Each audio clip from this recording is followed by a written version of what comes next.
I'm Rolene Marks. Welcome to Modiin and Beyond. Join me every Sunday between 3 and 4 on Radio Modiin as we take a look at what's happening in Modiin, Israel, and beyond.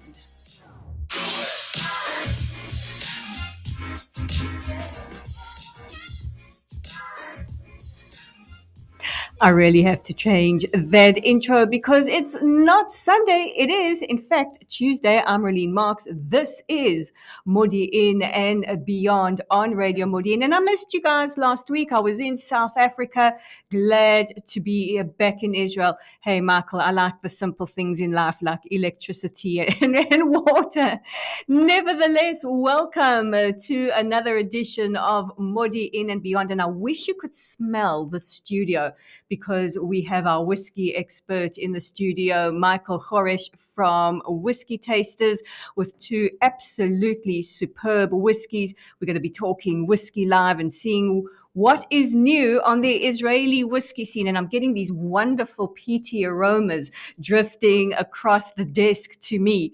We will also be speaking to Shaun, senior researcher at NGO Monitor, all about IRA. IRA is not a person, but what is it? Stay tuned to find out. And then we will be getting a sporting update from our sports correspondent, follow Team Israel's David Wiseman. And just a reminder, if you want to sponsor a slot or if you want to advertise on Radio Modiin, please be in touch with us via our website at www.radiomodiin.co.il. And if you have an event coming up that you want me to talk about on my show, don't forget to email me at rolenemarks@yahoo.com.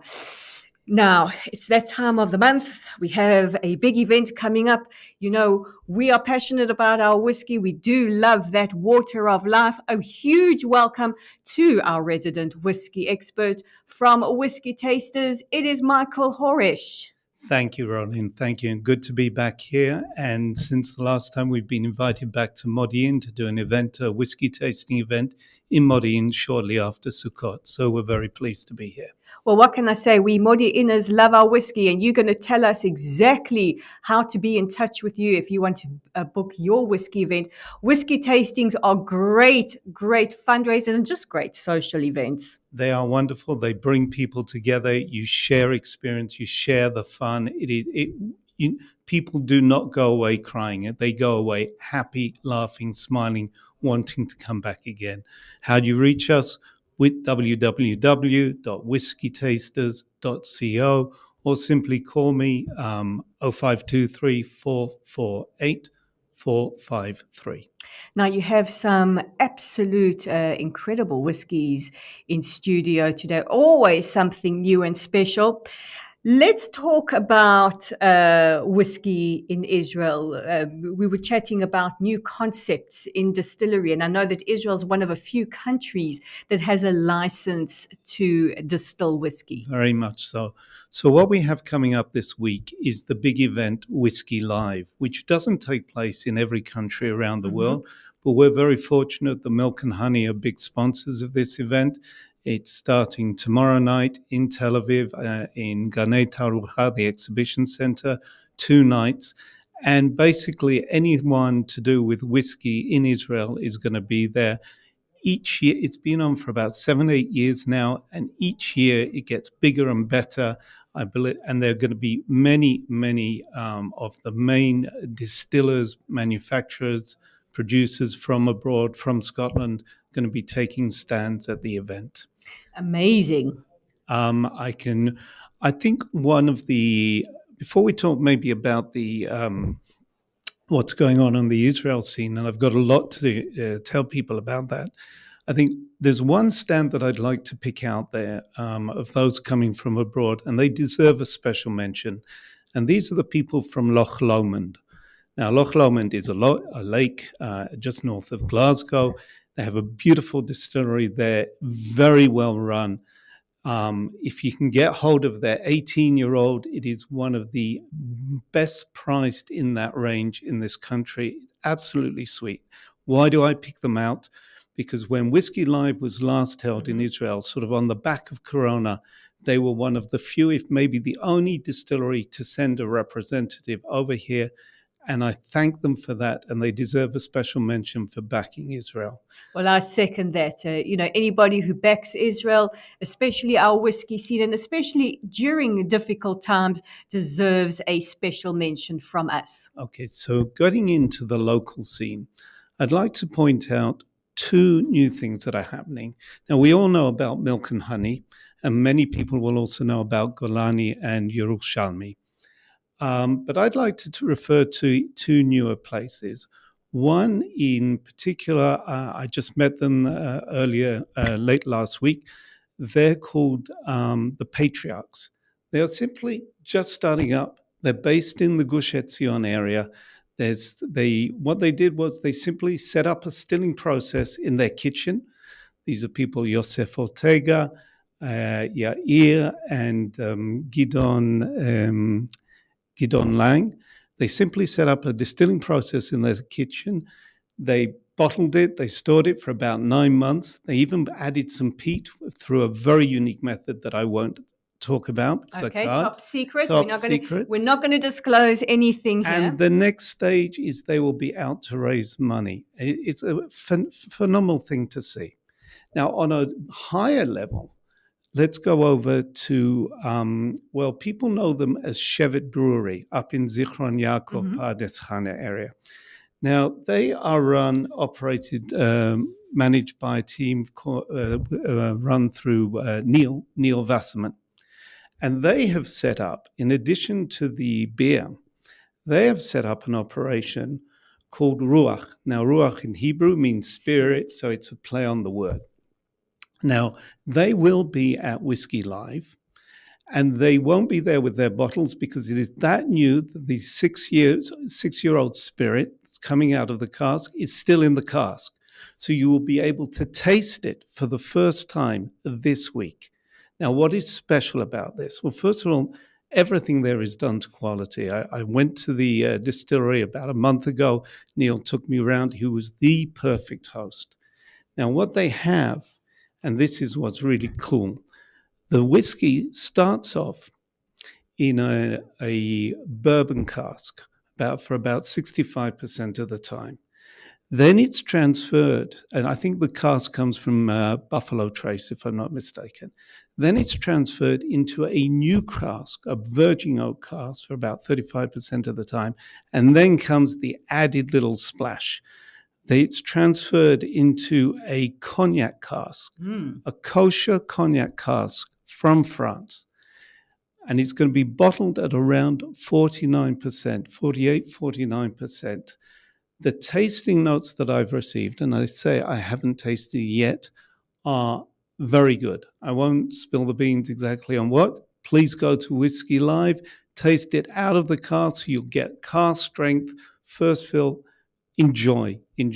Neil's a great guy. Perfect for that Shabbat after dinner aperitif and for your kiddush the next day.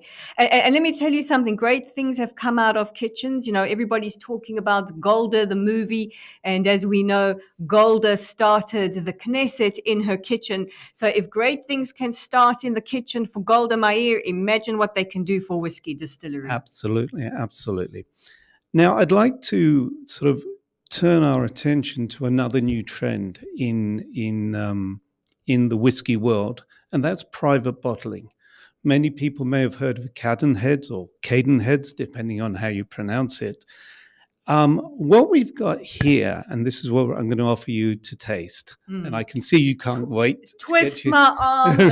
Ouch. That peaty scent drifting across at me, it's calling my name. And what beautiful branding. So absolutely. I mean, I wrote to them last night and mentioned this very specific point, that they've really taken their time with the labeling, with the logo, etc.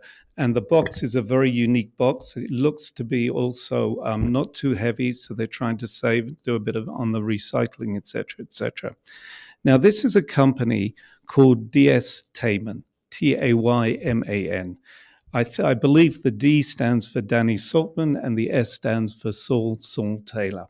And they got together, I think they're school boy friends, Danny, who I've known for about 8-10 years now, he's been in the alcohol trade, selling, working his way up for about 15 years. And about 2 or 3 years ago, they got together, formed a company, and started going around Scotland scouring for the best casks available. And they have put together 2 or 3 collections. The collection that's readily available here in Israel is called Tulip. Why Tulip? Well, I'll explain in a moment. But first of all, what I want to do is, so they've got casks from 4 different distilleries. If I get it right, Glen Elgin, Blair Athol, Linkwood, which we have here, and Cale Isla, which we have here.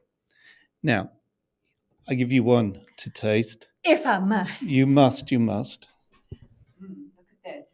Okay. Beautiful color. Now, note the color. The color's unusual. Why is the color unusual? Because having spent about almost 10 years in a bourbon cask, I think it's a refill hogsheads cask, if I can get the words out properly. Get this on camera nicely. Okay, we can put that there somewhere up there.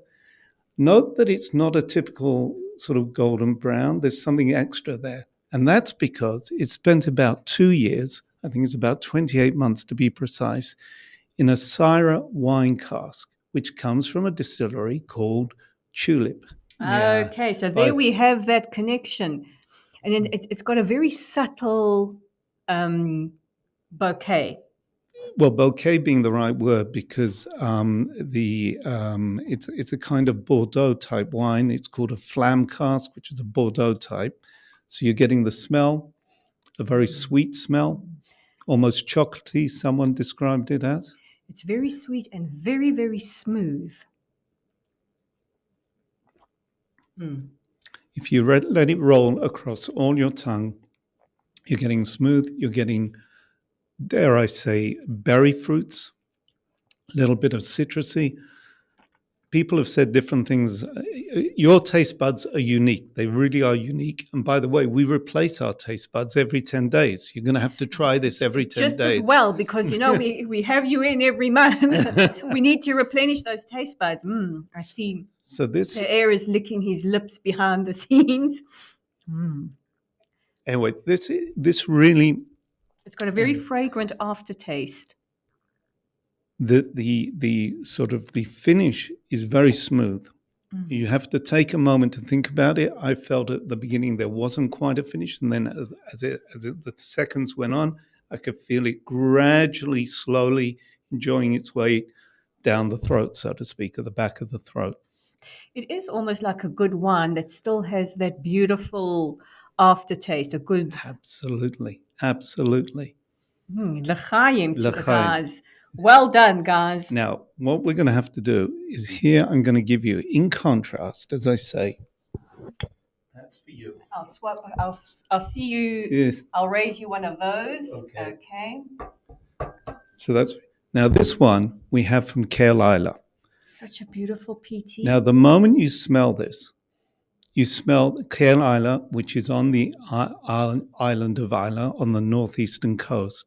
One of the largest manufacturer distiller up there. And you can smell it. I'm also getting a different kind of smoke smell. It is slightly sweet. It's not overpowering like Ardbeg or Lafroig. And you want to smell more, and then you want to drink. That is so subtle. It's fruity. It's so incredibly smooth. Now, to get all of these, their whole range is 46%, no added coloring, non-chilled filters, so it's natural whiskey. The fruits here, again, there's fruits coming through. The more I think about it, the more fruits that are coming into my mind. Thoroughly enjoying it. Now, it's not just me and you who've enjoyed this, because these whiskeys, as I said, they got together in, I think it was 2020. In 2021, they both these whiskies won awards at the World Whisky Awards. I can see why. I think the Carlisle, if I'm not mistaken, got a silver mention. Now, the actual company, that there's a parent company, is Dalkeith Brokerage, doing very well. And they are distributed in Israel, I think exclusively by Bana Mashkaot. That's Bana Mashkaot.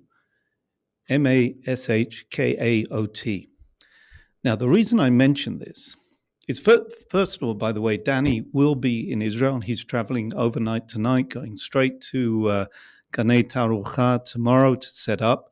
So the DS Taman will be having a store there. He's going to be doing a tasting session on Thursday evening. Now, how do you get to that? How do you get to Whisky Live? Well, Bana Mashkaot have said to me the following. Go on their website.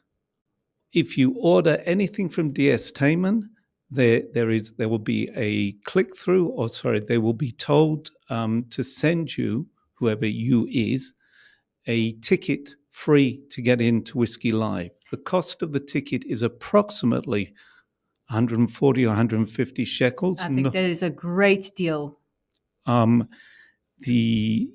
I can honestly recommend this Carlisle. It's the first time I tasted it was this week, and basically you can't see the bottle, but the bottle's going quickly. Well, I can see why. Guys, if you are watching, it's extremely Moorish. I think this is the perfect date to end a day on, to sit with a wee dram of this. This is beautiful. For those of us who like the PT, and there are many of us, and you don't want anything that's overpowering, it's so smooth. This is gorgeous. It really does, dare I say it, blend all the different influences of the peat, of the fruits from the wine. You've got this fresh cask coming through. Carlisle, obviously, they're not exactly novices in this game. They've produced a great, great cask. The bottle itself is a beautiful bottle. I love what they've done here with the fonts, and you can see exactly the number of the bottle, when it was distilled, when it was bottled. The cask number is here. All the details are here, incredibly transparent. So I commend them for that. And those details to enter to get a ticket to Whisky Live? I checked it myself this morning before coming here. It's Bana Mashkaot, Bana Mashkaot. You click through it. The site's in Hebrew, but it's very simple. I did it myself. Click through, you go whiskies, you go mutag, which means which one. You go DS Taman, order which one you want. I just recommend, again, the blue one. Outstanding. And then you will get a note. They will call you back with your ticket. And Michael, a reminder to our listeners how they can find Whiskey Tasters and book you for an event. Oof, I have to be vaguely coherent for the rest of the show, but Well, this is so tempting. David is a good friend of mine with his follow team Israel, so I want you to be absolutely coherent for him. You can get hold of me, Whiskey Tasters, www.whiskeytasters.co, our website, Facebook, Instagram, and LinkedIn. We're posting regularly. Looking forward to being back and doing an event in Modiin. And any corporate events, we'd love to see you as well. Well, we can't wait to have you back in studio. Michael Horesh, Whiskey Tasters, and the incredible offerings from DS Taman. We're going to take a short music break. On the other side of this, hopefully I'm coherent for this. Shana Tova. Shana Tova. Yeah. Slanjema. Slanjema. On the other side of this, Shaun Sachs from NGO Monitor.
all over again.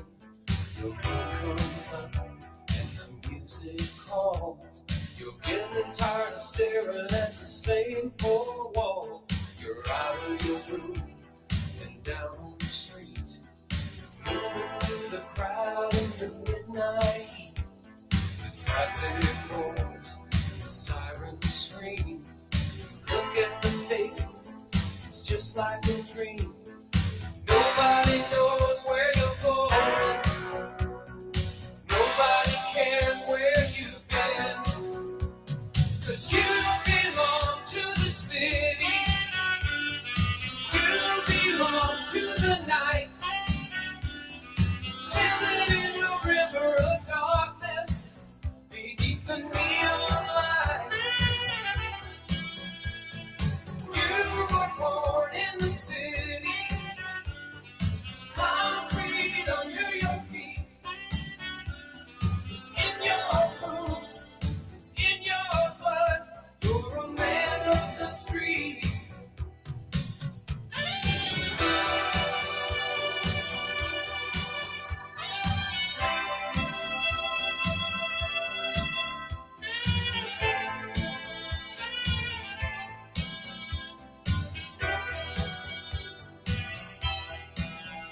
When you said goodbye, you were on the run, trying to get away from the things you've done. Now you're back again, and you're feeling strange.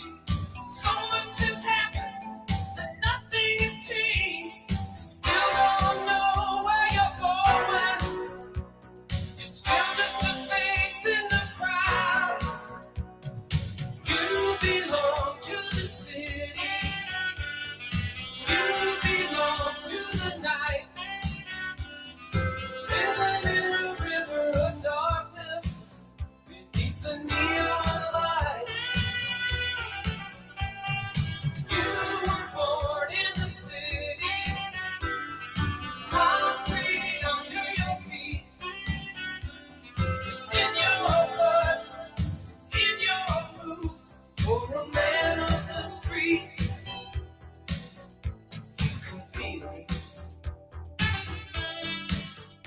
You can taste it. You can see it. You can face it. You can hear it. Hey, you're getting near it. Hey, you wanna make it. 'Cause you can take it. You belong to the city. You belong to the night. You belong to the city. You belong to the city, Glenn Fry. You belong to Modiin on radio. Modiin, this is Modiin and Beyond with me, Rolene Marks. And just a reminder, if you want your events advertised on the show, please email me at rolenemarks@yahoo.com. And don't forget, if you want to promote your business, you can advertise with us. Be in touch with us via our website at www.radiomodiin.co.il. Now, as we've spoken about many times on the show, anti-Semitism is rising around the world. Now, years ago, a group of academics, leaders, and various others who are leaders in the fight against anti-Semitism came together to define and to write the definition by which we determine what exactly is anti-Semitism. It is the IRA definition, the International Holocaust Remembrance Alliance's definition of anti-Semitism. And here to help me unpack it and to discuss those who could be opposed to it is the senior researcher for NGO Monitor, Shaun. Shaun, welcome back to Modiin and Beyond. Hi, good morning, Rolene. How are you? A little bit shicker because we've just had a whiskey tasting in studio, but always good to talk to you. Great way to start the morning. Yeah. I know you are a whiskey lover too. Now, Shaun, we're talking about IRA, And NGO Monitor has just published a report on those NGOs and those organizations that are pushing or resisting against us. Let's just talk a little bit exactly what exactly is IRA. I gave a very, very brief definition, but I think let's get a more in-depth definition from you. Right. So, like many other problems around the world, especially when it comes to intolerance, racism, or anti-Semitism, one of the most important tools that we need is a definition of the problem.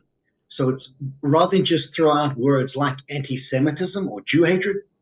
One of the early ideas was to come up with this very, very practical tool to define what is anti-Semitism. And this was set up by an organization called the International Holocaust Remembrance Alliance, the IHRA, and it included experts from diplomacy, academia, and international relations and Jewish studies from around the world. And after many years, they came up with a very succinct definition of anti-Semitism that includes 11 examples of anti-Semitism. Mm-hmm. And these examples include things like calling for or justifying the harming or killing of Jews, calling Judaism a radical religion, denying the Holocaust, denying the scope of the Holocaust, accusing Jews of having dual loyalties, denying Jews the right to self-determination. Another example is using symbols associated with Nazis with regards to Jews, drawing comparisons between Israel and the Nazis, and holding the Jews collectively responsible for the actions of Israel. Now, let's just talk about Israel for a second, because we see some criticism of IRA because there are those Israel's detractors who say that criticism is not allowed. Criticism against the state of Israel is not allowed, that the IRA definition says that it is anti-Semitic. However, if you read the definition, it makes very clear that criticism of Israeli policies is democratic. I mean, it's the national sport of Israel. You and I have discussed it a few times, but let's just clarify. IRA does allow for criticism of the state of Israel, but where is the line where it becomes anti-Semitic? Okay, so actually, IRA itself, in its definition, actually answers that exact question, and that's one of the most interesting things about this current attack on on IRA, which we'll get to in a few minutes, is the IRA definition realizes that there is going to be needs to create a very clear line between criticism of Israel and when that criticism becomes anti-Semitic. So in the definition, it actually says, I'm going to quote this to you, criticism of Israel similar to that leveled against any other country cannot be regarded as anti-Semitism. So IRA acknowledges that. And it actually says, you want to criticize Israel, even Israel as a country, even not only just the policy, go ahead. You can criticize Israel. You can criticize the United States. You can criticize South Africa. You can criticize the United Kingdom, just like every other country. The difference is when you come and say Israel is a racist country and shouldn't exist. Israel is a Nazi country. That is the line. And it's very clear. Once you say Israel as a Jewish state cannot exist, should not exist, or is wrong, then you've crossed the line. But you want to criticize Israel, Israeli policy, the Israeli government, even the Israelis, go ahead. Now, let's talk about the pushback to IRA because, from a layperson's point of view, you've got this clear definition, what determines anti-Semitism. This is the gold standard. To me, it seems inconceivable that any NGO, any government, any organization, any university, and I see today a headline in the Allgemeine saying that UK universities are resisting adopting the IRA definition of anti-Semitism. To me, it's logical. If you are dedicated to the fight against racism, discrimination, and anti-Semitism, adopting IRA is a no-brainer. So who is pushing back and why? Shaun's a bit frozen there. It should be. There we go. What we've seen over the last 20 years is the Can you hear me? I can hear you perfectly. Okay, hi. Sorry about that. So what we've seen over the last 20 years is, and the Israel discourse has been the anti-Israel discourse We seem to be having a few connection. has been There we go. adopted by the human rights community and the NGO community. Can you hear me now? We can hear you now perfectly. Hello? Hello. You're saying Okay, the pushback has been adopted by human rights organizations. Right. So even before this, if we go back 20 years ago when the major campaigns against Israel started, much of the language was adopted by the human rights and the NGO community, where attacking Israel, even using the most outrageous attacks against Israel, Israelis are Nazis. Even things like Israelis are purposely maiming and murdering Palestinian children. This language was adopted by people calling themselves human rights activists. And the idea that Israel needs to be uniquely targeted as an evil country became a human rights issue. And not just any human rights organizations. We're talking about organizations like Human Rights Watch and Amnesty International. They signed on to this idea that Israel needs to be uniquely targeted and specifically targeted. And the idea of a Jewish state is bad, and Israel needs to be boycotted. So once this already became part of the human rights discourse, it was only a matter of time before many organizations, many more sinister organizations, began using the exact same language that used to be targeted against Jews, like Jews are bleeding people dry, Jews drink blood, Jews are uniquely evil. All of this was now adopted and said, well, not Jews, Israel, Israelis, Zionism. So Zionism becomes a uniquely evil concept around the world.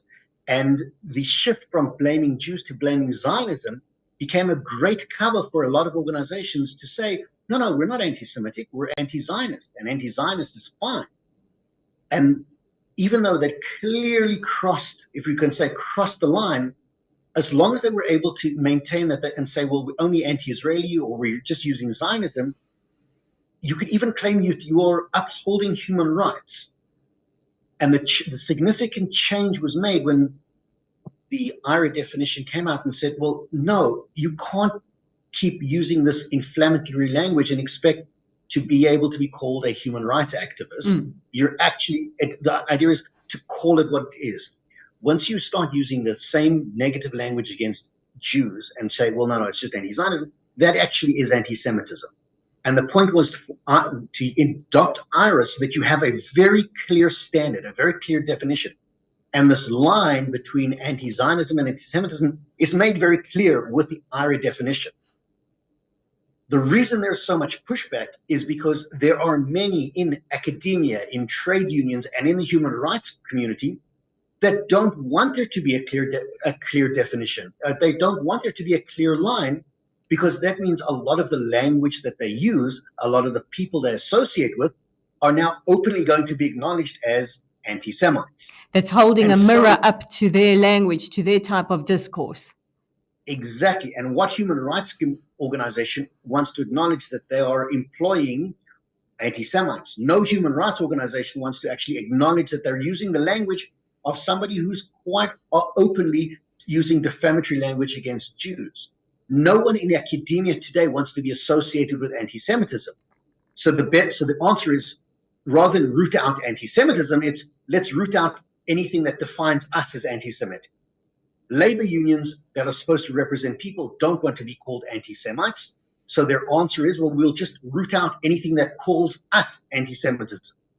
So unfortunately, what we've seen is rather than become a tool to fight anti-Semitism, organizations are fighting the tools to fight anti-Semitism. How ironic that they call themselves human rights organizations. Now, Shaun, in our remaining minutes, NGO Monitor work tirelessly, and thank goodness for organizations like yours to expose these human rights organizations, these NGOs, for their hypocrisy and their anti-Semitism. You've just released a report. Where can our viewers, where can our listeners find it? So our report, which details all of the campaigns against the IRA definition across the world, from the United States to Europe, in academia, at the United Nations, at human rights, at various different councils around the world, can be found on our website, ngo-monitor.org/NGO campaign IRA. And I encourage anybody who has experienced anti-Semitism around the world, whether it's in the workplace or international, come take a look at our website and see exactly how we're fighting back against people who are trying to defend anti-Semitism, as bizarre as that sounds. You know, especially for students, people in the workplace, because we know that anti-Semitism has become epidemic. Many people don't realize that there are legal mechanisms, there are ways of fighting back, and the resources that NGO Monitor provides helps with that fight. So if you can give those website details again. So as I said, it's ngo-monitor.org/NGO campaign IRA. And I encourage everyone to take a look.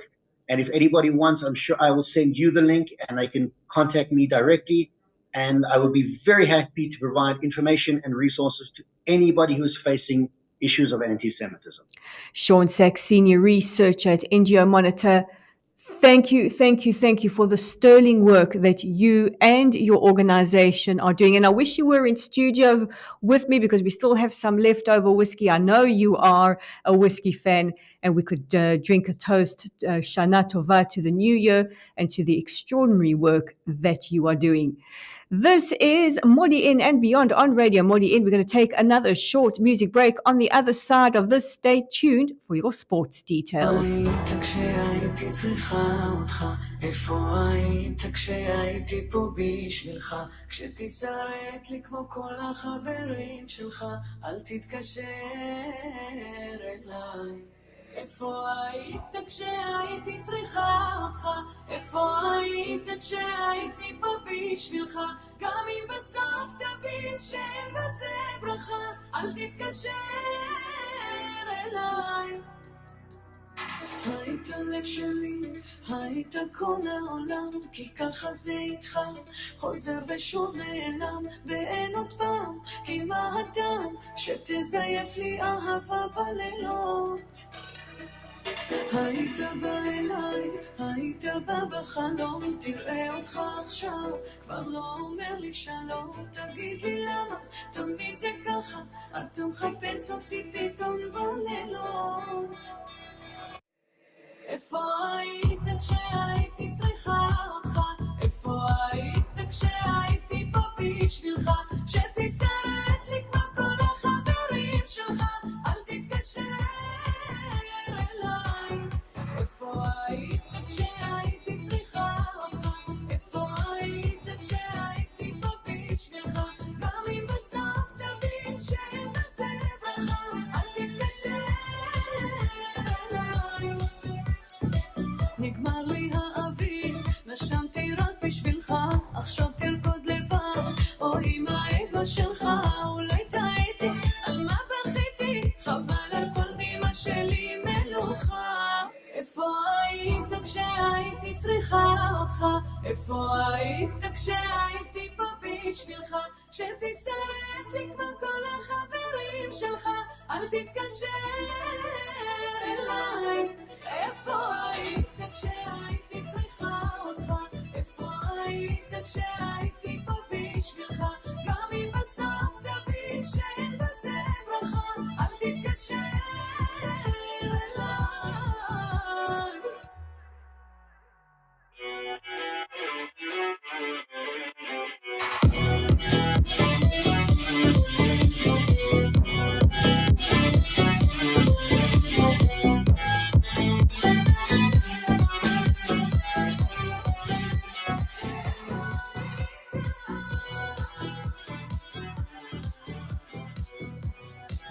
Hello? Can you hear me?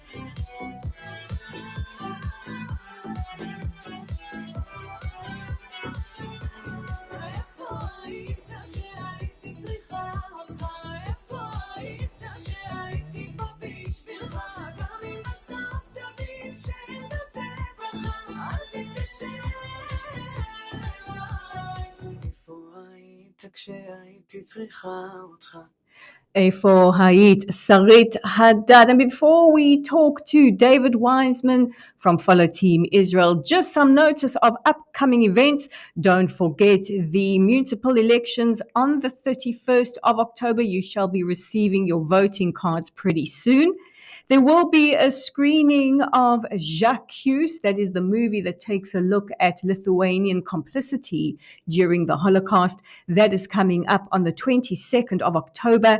And women's empowerment in business, hey, that's a cause I can firmly get behind, is coming up for the 20th of October. Those details still coming. Now, with me on the line is Sam Wiseman. He is our sports correspondent. He is from Follow Team Israel. But just before we speak to Sam, I just want to pay tribute today to the 11 Israeli athletes and coaches that were murdered 52 years ago today at the 1972 Munich Olympics. We cannot forget that on the very soil where just decades ago Jews were targeted for extermination, and at the very Olympics, that is a celebration of brotherhood and sportsmanship, 11 athletes were targeted by the Palestinian terrorist group Black September and brutally slaughtered. Today, we remember them, as we will every single year. Now, with me on the line from Follow Team Israel is our sports correspondent, David Wiseman. Welcome back to Modiin and beyond. Thanks for having me, Rolene. Pleasure to be here. Always a pleasure to chat to you. Now, what has been happening lately in Israeli sports? It seems to be a very good year. Yeah, it has been. I mean, there's been a lot of stuff happening recently. Just to sort of give you a taste, our men's under-17 flag football team just won a gold medal at the European Championships, which was very exciting.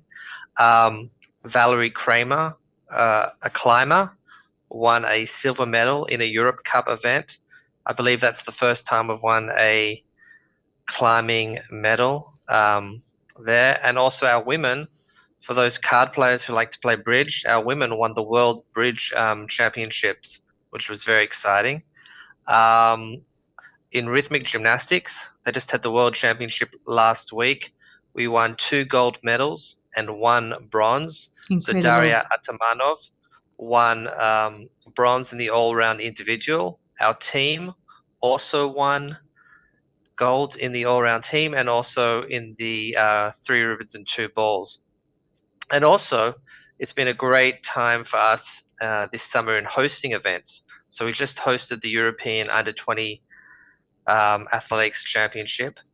There's 2 events that are in the middle of happening and one starting today. So the events happening now is the World Junior Swimming Championships, started in Netanya yesterday. So basically all the incredible swimmers that we're going to see at the Olympics in LA 2028, Brisbane 2032, they're here in Israel competing, which is remarkable. The European Volleyball Championships are happening right now in Israel. Israel's one of the hosts, and they have a big game today against Turkey. If they win that, they advance to the round of 16. Also in Jerusalem, at the Sultan's Pool, starting today, is a 3x3 basketball tournament, which actually also serves as an Olympic qualifier for both men's and women's. So that's going to be very cool down at the Sultan's Pool in terms of what they're doing there. So that's what's been happening. I'm just touching on a few things.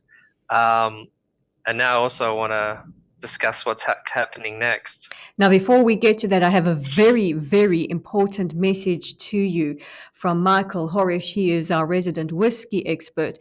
He says, and I'm not taking sides here, he says, England will win the Ashes.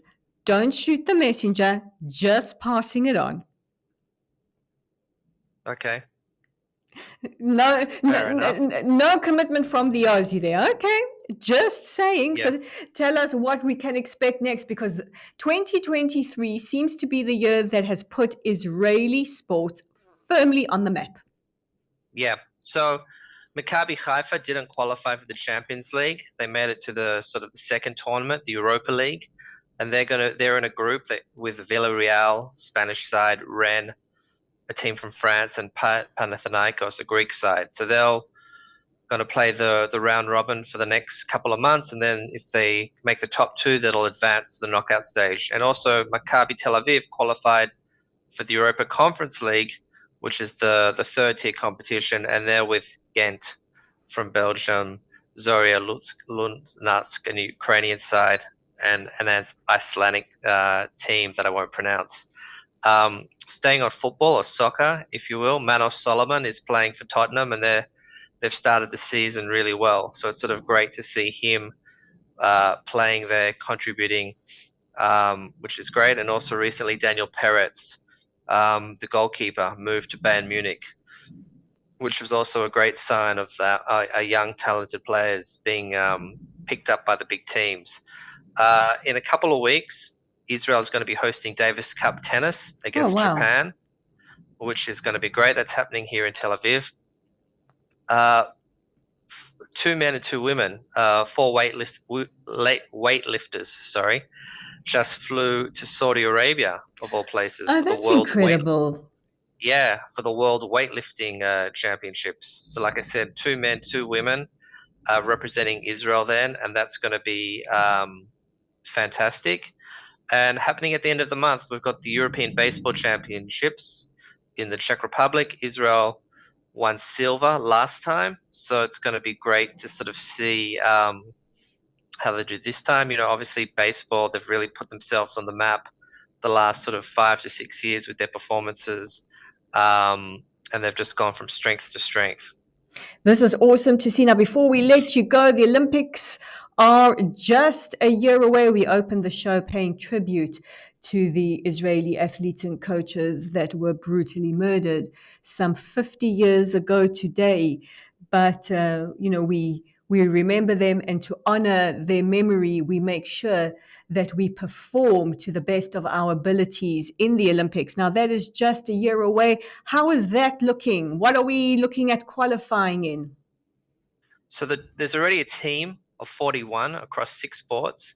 And just to give you some context, in 2016 was our biggest ever Olympic team at the time, and that was only 47 athletes. So we're sort of almost getting to where we were at 2016. Our biggest team was for 2020, 90 athletes.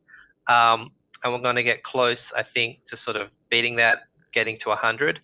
So obviously it's been bolstered by soccer or football, an 18 person squad. So that's 18 of the 41.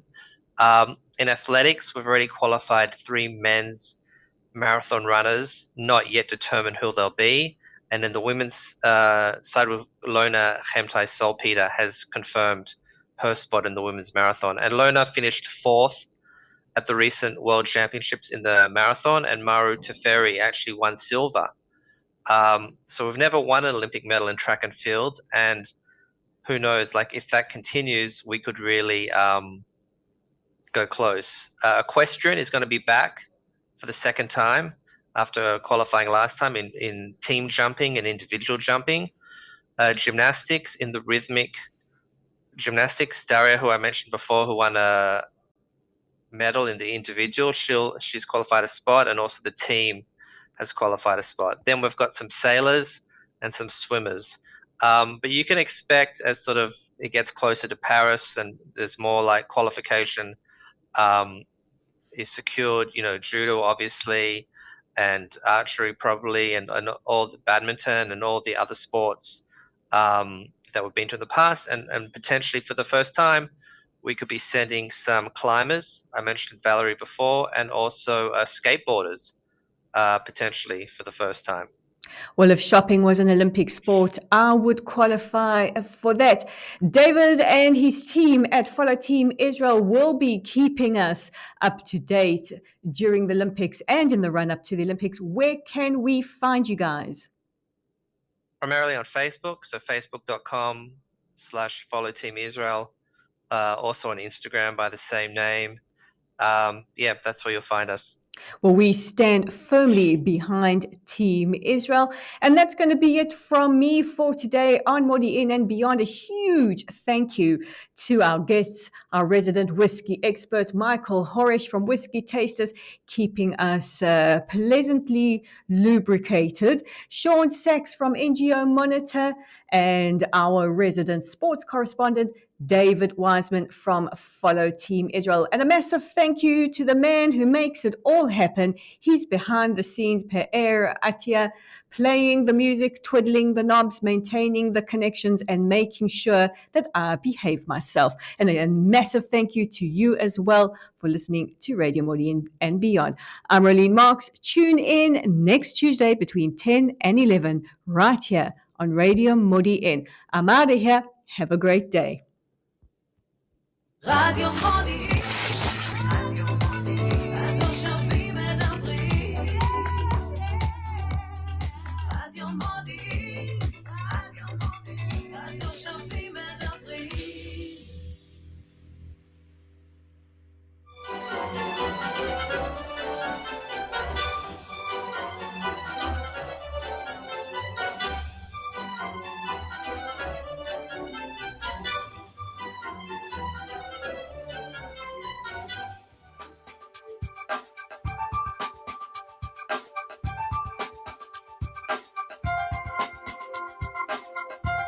מתחם עסקים חדש הנבנה בימים אלו בעיר מודיעין, כולל 8 קומות של משרדים ומסחר.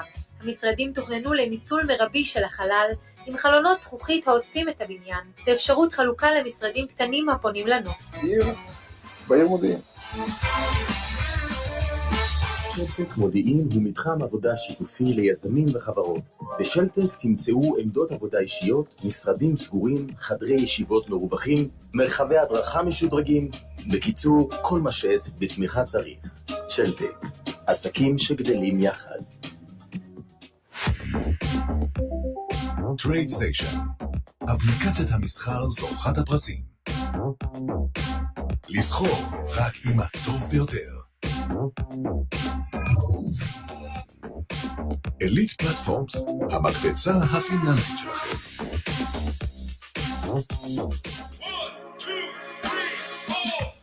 תקומו עם רשת איטית במשרד ובבית, או שאין מספיק קליטה ברשת האלחוטית?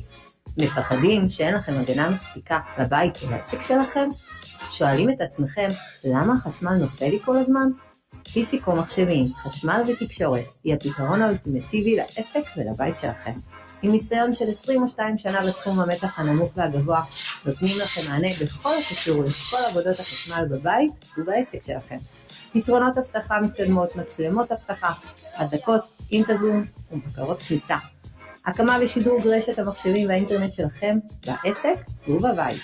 התקשרו עוד היום ל-05-25-75-75-81. פיסיקו מחשבים, פתרונות משרדיים במקום אחד. תנו לניסיון לדבר.